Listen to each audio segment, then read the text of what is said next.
Hello everyone, welcome to my YouTube channel and इसमें हम पढ़ने वाले हैं कि रिपीटेटिव और नॉन रिपीटेटिव सीक्वेंसेस के बारे में। सो जनरली अगर हम देखें, दो जनरल टाइप की जीनोमिक सीक्वेंस जो हमें देखने को मिलती है यूकैरियोट्स में। आई होप आपने जीनोम वाला लेक्चर देखा होगा जो आपको क्लियर रहा होगा।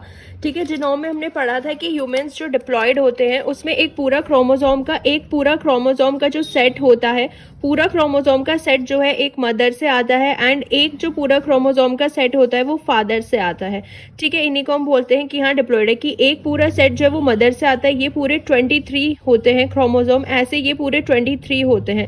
ठीक है, तो एक सेट पूरा मदर से आता है एंड एक सेट जो है पूरा कहाँ से आता है, फादर से आता है। तो इस तरीके के ऑर्गेनिज्म को हम बोलते हैं डिप्लॉयड ऑर्गेनिज्म। ठीक है, तो एक क्रोमोसोम का सेट 23 क्रोमोसोम जो है वो कहाँ से आते हैं, मदर से आते हैं एंड 23 क्रोमोसोम्स जो है वो फादर से आते हैं। तो इसमें हम बात कर रहे हैं, अब इन्हीं क्रोमोसोम के अंदर हमारा डीएनए होता है, ये हम देख चुके हैं। अब इस डीएनए के अंदर हम देखते हैं कि जो सीक्वेंसेस होती हैं वो कौन कौन से टाइप की सीक्वेंस होती हैं।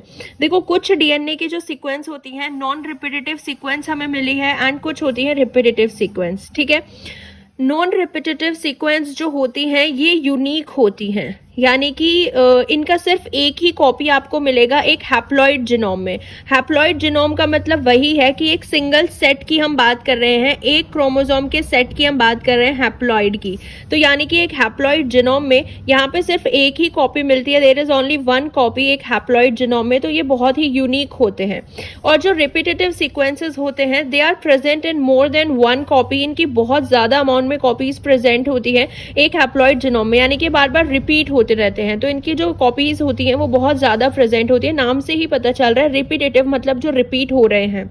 और इनका जो प्रोपोर्शन है ना वो अलग अलग ऑर्गेनिजम्स में वैरी करता है, किसी में कोई सीक्वेंसेस ज्यादा मिलती हैं, किसी में कोई सीक्वेंसेस ज्यादा मिलती है। It totally depends on cellular organisms. ठीक है, वो वैरी करता है।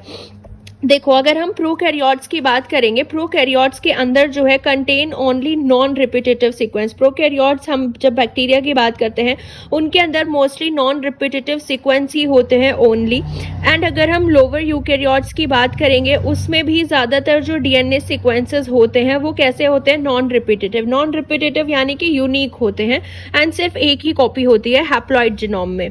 हायर यूकैरियोट्स जो होते हैं उसमें हमें लार्ज फ्रैक्शन देखने को मिलता है रिपीटेटिव सीक्वेंसेस का, हायर यूकैरियोट्स की जब हम बात करते हैं। प्लांट्स में और एम्फीबियंस में भी हमें जो रिपीटेटिव सीक्वेंसेस होते हैं वो 80% दिखाई देते हैं। मतलब मैक्सिमम रिपीटेटिव सीक्वेंस जो है, जो रिपीटेटिव सीक्वेंसेस होंगे ये हायर यूकैरियोट्स में ज्यादा देखने को मिलते हैं, हायर यूकैरियोट्स में।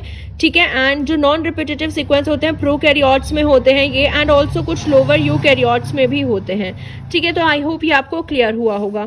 रिपीटेटिव सीक्वेंसेस जो होते हैं they tend to increase with overall genome size. जैसे जैसे आपका जीनोम का साइज बढ़ेगा रिपीटेटिव सीक्वेंसेस जो होते हैं ये भी बढ़ते हैं।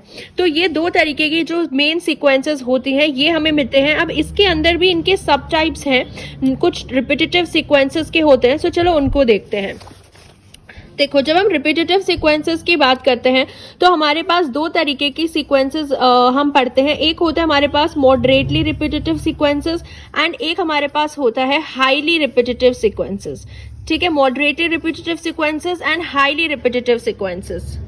देखो, मॉडरेटली रिपीटेटिव सीक्वेंसेस होते हैं, इनमें क्या होते हैं, फ्यू हंड्रेड से सेवरल थाउजेंड्स तक इनकी कॉपी होती है। ठीक है, फ्यू हंड्रेड से स्टार्ट होंगे एंड कुछ थाउजेंड्स तक जो है इनकी कॉपीज हमें देखने को मिलती है जीनोम के अंदर। सो ये generally remain disposed throughout the genome. तो ये जो है ना they are generally remain dispose throughout the genome. Dispose throughout the genome का मतलब होता है कि ये एकदम जीनोम में ऐसा नहीं है कि एक ही जगह क्लस्टर में प्रेजेंट होंगे, ये अलग अलग जगह पे डिस्पोज्ड होते हैं। ठीक है, they are generally remain dispose. ठीक है, अलग अलग जगह पे प्रेजेंट होते हैं पूरे जीनोम में, ऐसे क्लस्टर झुंड की तरह नहीं प्रेजेंट होते हैं जो हम मॉडरेटली रिपीटेटिव सीक्वेंसेस की बात करते हैं। एंड ये क्या होते हैं बेसिकली, अगर हम इनको डिफाइन करें, they are the multiple copies of the same gene. एक ही जीन जीन हम पढ़ चुके हैं, ठीक है। जीन क्या होता है, कोई भी हमारा डीएनए पे ऐसा सेगमेंट, डीएनए के ऊपर ऐसा सेगमेंट जो कि क्या बना सकता है, एमआरएनए या प्रोटीन बना सकता है। तो उस जीन की मल्टीपल कॉपीज होते हैं, एक ही जीन की मल्टीपल कॉपीज जो होती है उसी को हम बोल रहे हैं मॉडरेटली रिपीटेटिव सीक्वेंसेस। इसमें एग्जाम्पल से आप समझ सकते हो, जैसे कि यानी कि एक ही जीन की मल्टीपल कॉपीज होती हैं एक ही जीन की, एंड ये कहाँ कहाँ प्रेजेंट होते हैं, डिस्पर्स्ड होते हैं पूरे जीनोम में, कहीं भी प्रेजेंट हो सकते हैं, एक जगह झुंड में या क्लस्टर में प्रेजेंट नहीं होते हैं। एग्जाम्पल अगर हम देखें, जीन्स दैट एनकोड, जो आरआरएनए को एनकोड करता है, ये भी बहुत सारे कॉपीज में मिलता है। तो एक हम एग्जाम्पल ले सकते हैं, वो वाला जीन जो आरआरएनए को एनकोड करता है। ऐसे ही जो हिस्टोन्स के जीन होते हैं, ये भी मल्टीपल कॉपीज में हमें देखने को मिलते हैं।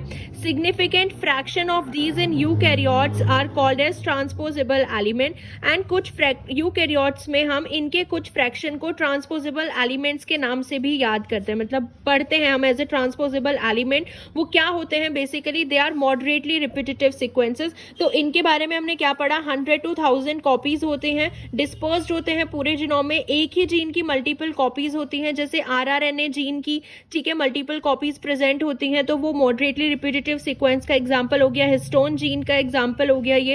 एंड ट्रांसपोजेबल एलिमेंट्स जो हम पढ़ते हैं वो भी क्या होते हैं, मॉडरेटली रिपीटेटिव सीक्वेंसेस ही होते हैं। अब देखते हैं जो हाईली रिपीटेटिव सीक्वेंसेस होते हैं, they are present in large copy number, इनका कॉपी नंबर इतना ज्यादा होता है, up to millions of copies present होती है हाईली रिपीटेटिव सीक्वेंस। ये जो होते हैं मॉडरेटली की 100 से 1000 तक ही लिमिट है इनकी। And each copy is relatively short, generally जो है लेस देन 100 बेस पेयर से छोटी होती है। इनकी हर एक कॉपी जो होती है वो कैसी होती है, रिलेटिवली शॉर्ट होती है, generally less than 100 base pair, ठीक है। कॉपी का जो साइज होता है वो कैसा होता है, छोटा होता है। And often repeated many times tandemly in large cluster, यानी कि ये क्लस्टर्स में प्रेजेंट होते हैं। देखा हमने यहाँ पे देखा था कि ये पूरे जीनोम में क्या थे, डिस्पर्स थे, लेकिन ये क्लस्टर में प्रेजेंट होते हैं, यानी कि एक ही जगह पे ये ऐसे झुंड की तरह प्रेजेंट होंगे क्लस्टर्स में, और टेंडमली रिपीट होते हैं। टेंडमली मतलब वन आफ्टर अदर, कि एक के बाद एक, एक के बाद एक, एक के बाद एक, ऐसे जो है ये रिपीट्स होते रहते हैं, क्लस्टर्स में प्रेजेंट होते हैं हाईली रिपीटेटिव सीक्वेंसेस, ठीक है। अप टू मिलियंस ये प्रेजेंट होती हैं, क्योंकि ये क्या होते हैं, इनका साइज बहुत छोटा होता है, मतलब छोटे छोटे बार बार रिपीट होते रहेंगे, ठीक है। साइज इनका बहुत छोटा होता है कॉपी का। So because of its short repeating unit, it is sometime also known as, इनको हम सिंपल सीक्वेंस डीएनए भी बोल देते हैं, क्योंकि इनकी जो यूनिट जो रिपीट हो रही है ना, ये यूनिट बहुत ही छोटी छोटी रहती हैं, छोटी छोटी होती हैं। So these sequences are often associated with, इनको हम मोस्टली जो हमारा हेट्रोक्रोमैटिक रीजन होते हैं, यानी कि जो इनएक्टिव पार्ट होता है क्रोमोसोम के ऊपर, हेट्रोक्रोमैटिक रीजन वहां पे हम देखने को मिलता of the chromosome, and in particular with centromere के पास। हमने देखा था ना हेट्रोक्रोमैटिन वाला रीजन जो सेंट्रोमियर के पास प्रेजेंट था, वो लास्ट लेक्चर में हम देख चुके हैं। तो ये मोस्टली वहां पे ज्यादा देखने को मिलते हैं। तो इनका जो डिफरेंसेस है वो याद रखना है। देखो एक बार और कि जो रिपीटेटिव सीक्वेंसेस होते हैं मॉडरेटली एंड हाईली होते हैं। जो मॉडरेटली होते हैं 100 to 1000 कॉपीज में होंगे, ये मिलियंस ऑफ कॉपीज में होते हैं। ये जो है पूरे जीनोम में डिस्पर्स्ड होते हैं, पूरे जीनोम में कहीं कहीं प्रेजेंट होते हैं, ठीक है, जगह जगह मिलेंगे, और ये एक ही जगह पे क्लस्टर्ड होते हैं, झुंड में प्रेजेंट होते हैं। इनकी जो एक कॉपी होती है ना वो बहुत छोटी होती है, जिसकी वजह से हम इनको सिंपल सीक्वेंस डीएनए भी बोल देते हैं। कॉपी का जो एक साइज है वो बहुत छोटा होता है। और मॉडरेटली रिपीटेटिव सीक्वेंस जो होते हैं ये बेसिकली एक ही जीन की मल्टीपल कॉपी होती है। जैसे आरआरएनए जीन है उसकी बहुत सारी कॉपीज प्रेजेंट है, हिस्टोन जीन की मल्टीपल कॉपीज प्रेजेंट है। एंड जो ट्रांसपोजेबल एलिमेंट्स होते हैं उनको भी हम मॉडरेटली रिपीटेटिव सीक्वेंसेस ही बोलते हैं। एंड हाईली रिपीटेटिव सीक्वेंस जो होते हैं ये हमें हेट्रोक्रोमैटिक रीजन में ज्यादा देखने को मिलते हैं, पर्टिकुलरली सेंट्रोमियर के आसपास देखने को मिलेंगे, तो हम सिंपल सीक्वेंस डीएनए भी बोलते हैं। तो सिंपल सीक्वेंस डीएनए जो है एक और नाम से हम एक और पढ़ते हैं सैटेलाइट डीएनए। ये अगर हम देखें तो बेसिकली सेम ही चीज होती है, सिंपल सीक्वेंस डीएनए और सैटेलाइट डीएनए। सैटेलाइट डीएनए भी क्या होते हैं, हाईली रिपीटेटिव डीएनए ही होता है जो बार बार रिपीट होता है, और इनका जो रीनेचुरेशन का रेट है वो बहुत ही जल्दी होता है, रैपिड रेट ऑफ रीनेचुरेशन होता है। यानी कि अगर हम डीएनए को अलग अलग कर दे दोनों स्ट्रैंड को, तो जिस एरिया में सैटेलाइट डीएनए होगा यानी कि हाईली रिपीटेटिव सीक्वेंस जहां प्रेजेंट होगी वो बहुत जल्दी जो है रीनेचुरेशन कर लेता है, यानी कि वो एरिया बहुत जल्दी जो है अपने डबल स्ट्रैंडेड फॉर्म में आ जाता है। इनका जो रीनेचुरेशन का रेट है वो बहुत फास्ट होता है। ये सेम वही है सिंपल सीक्वेंस डीएनए जो अभी हम पढ़ के आए, यानी कि consist of short sequences present होती हैं जो बार बार रिपीट होती है, मैनी टाइम टेंडमली बार बार रिपीटेड है, इन लार्ज क्लस्टर्स ऐसे झुंड में प्रेजेंट होती हैं, and more than 100 base pair to several base pair, और ये जो क्लस्टर्स होते हैं ना, ये 100 बेस पेयर के क्लस्टर्स हो सकते हैं या फिर सेवरल बेस पेयर के क्लस्टर्स हो सकते हैं, मतलब 100 बेस पेयर से ज़्यादा के भी बेस पेयर के क्लस्टर्स हो सकते हैं।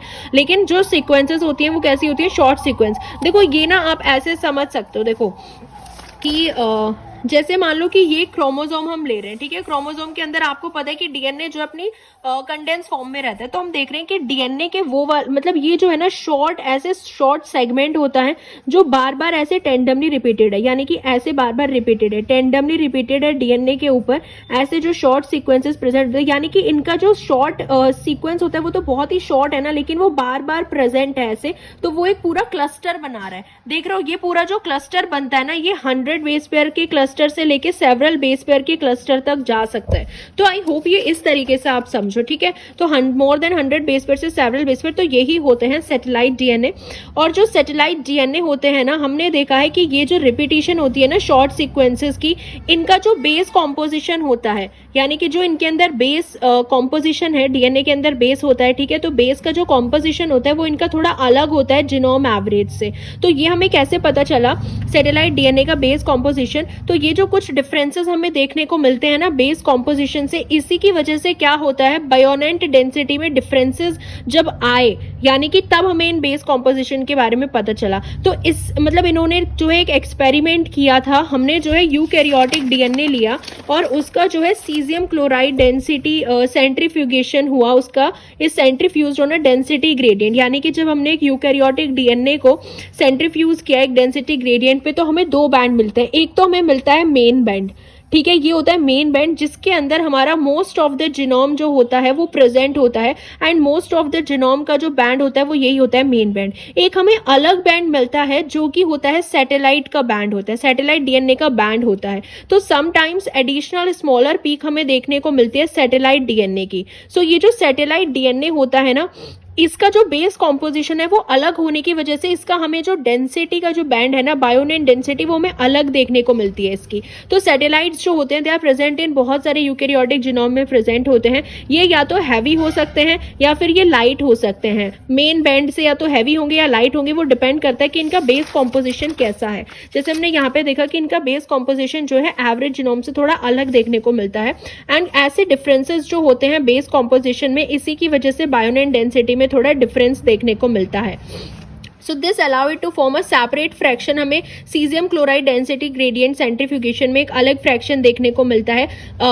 इसके जो बायोनेंट डेंसिटी होती है वो हमें अलग देखने को मिलती है, तो इसी को हम बोलते हैं सैटेलाइट डीएनए, ठीक है। तो ये इसमें एक्सपेरिमेंट में हमें देखने को मिला कि ये एक अलग सेगमेंट मेन बैंड से अलग प्रेजेंट होता है, जिसकी जो है क्या होती है बायोनेंट डेंसिटी जो होती है, या तो ये हैवी हो सकता है या ये लाइट हो सकता है। और जो एवरेज होता है इसमें तो जीसी कंटेंट ज्यादा होता ही है, एवरेज जीसी कंटेंट जो होता है जीनोम का, ये तो मेन बैंड हमें दिखेगा ही। सैटेलाइट डीएनए का हमें अलग बैंड मिलता है जब हम डेंसिटी ग्रेडियंट सेंट्रीफ्यूगेशन इसका करते हैं। एक ह्यूमन सैटेलाइट डीएनए होता है अल्फॉइड डीएनए।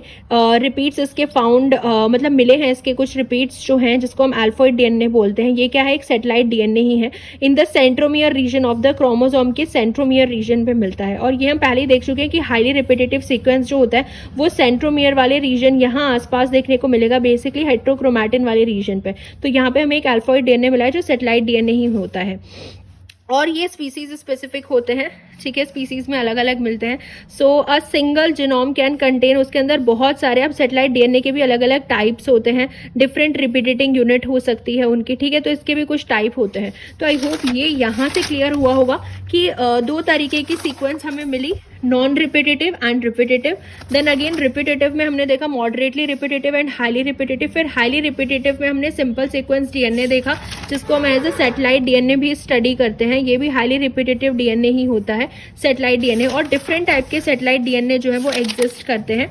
इनका ग्राफ भी हमें थोड़ा अलग देखने को मिलता है, या तो मेन बैंड से हैवी हो सकता है या मेन बैंड से लाइट हो सकता है। आई होप ये यहाँ तक क्लियर हुआ होगा।